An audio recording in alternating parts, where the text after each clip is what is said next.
Are you still making 4 trips to the car and leaving your energy on the driveway? Because I used to do exactly that.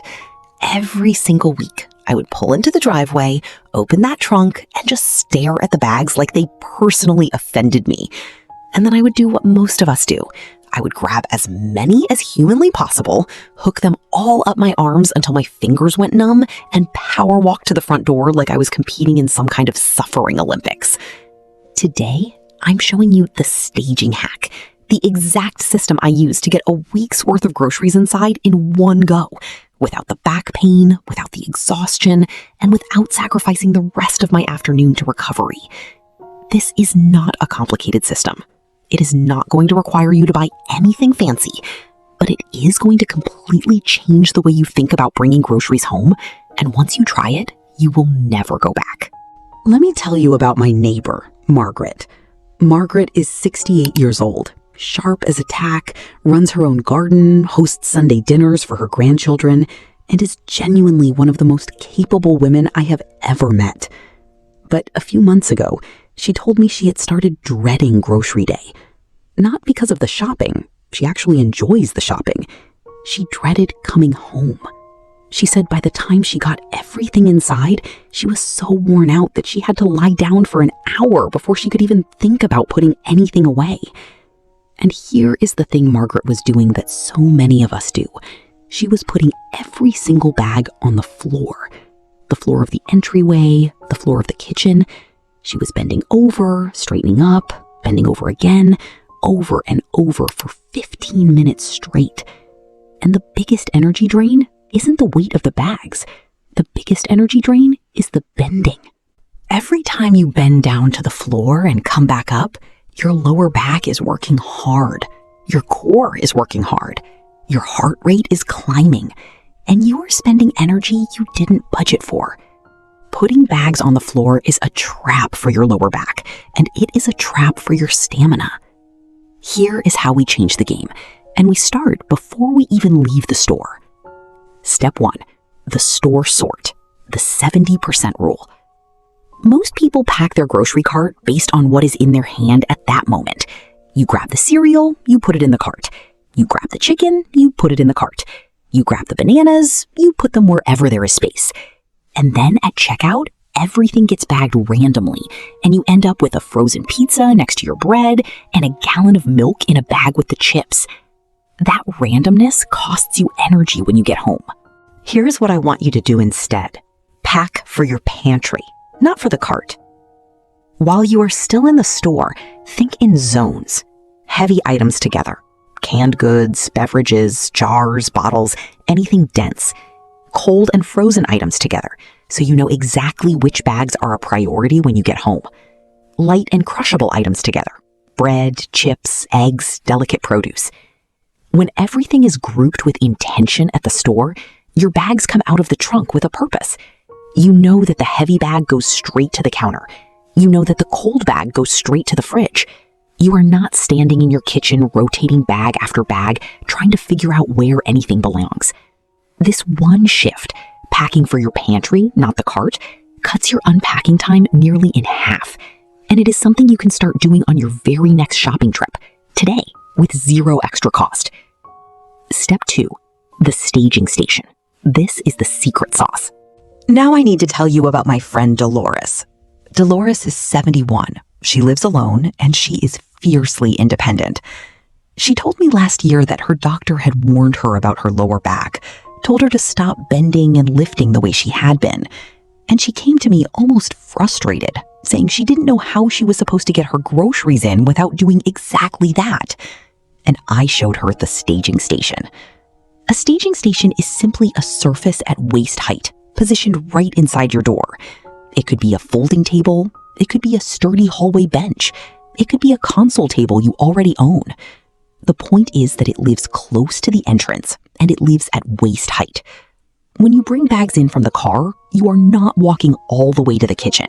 You are walking 5 steps to this table, setting the bags down at waist height, and going back for the next ones. Your spine stays neutral the entire time. Your heart rate stays steady. You are not bending, you are not twisting, You are not lugging things across the entire house while your arms scream at you. Dolores texted me 3 weeks after she set hers up, a little folding table she had in the garage, and she said, "I cannot believe I spent 30 years hurting myself for no reason." That is the staging station. It does not look glamorous. It does not need to. It works because it respects your body and it gives you a logical system instead of a chaotic scramble. Once everything is on the table, you take one clear look at what you have. You grab the cold bag first, walk it to the fridge, and get those items put away before anything else. Then you come back to the table. Everything is still at waist height. Everything is still easy. Step 3, the commercial break unpack. Now, I want to talk to you about something that nobody in the productivity world seems to want to say out loud. You do not have to do it all at once. I know that feels uncomfortable. I know there is a voice in your head. Maybe it sounds like your mother, maybe it sounds like you, saying that the kitchen needs to be finished before you sit down. But that voice is costing you more than it is giving you. A woman I know named Patricia, she is 74, she has arthritis in both hands, and she has more determination in her little finger than most people have in their whole body, told me that she used to push through grocery unloading no matter how she felt. She would finish and then spend the rest of the day in her recliner, too sore and too tired to do anything else she had planned. Everything in one burst and then nothing. That is not sustainable, and it is not kind to yourself. Here is the rule I live by, and that I taught Patricia, and that she now swears by: the commercial break rule. You do not unpack everything at once. You put the frozen items away first, because those genuinely cannot wait. Then you stop. You pour yourself a glass of water or a cup of tea or whatever feels like a reward to you. You sit down for 5 minutes, not because you are lazy, because you are smart, because you understand that your body is not a machine and that a 5-minute pause is an investment, not a surrender. After your 5 minutes, you get up and you put away 10 items. Just 10. Then you sit down again if you need to, or you keep going if you feel fine. The house is not going anywhere. The pantry is not judging you. The food will wait for you. Clean and tidy is a marathon, not a sprint. And the people who treat it like a sprint are the ones who end up burned out, sore, and dreading the next shop before this one is even finished. The bigger picture. It is about reclaiming your afternoon. When I put this whole system together, the store sort, the staging station, the commercial break unpack, what I ended up with was not just a more efficient way to bring groceries inside. I ended up with an afternoon. I ended up with energy left over.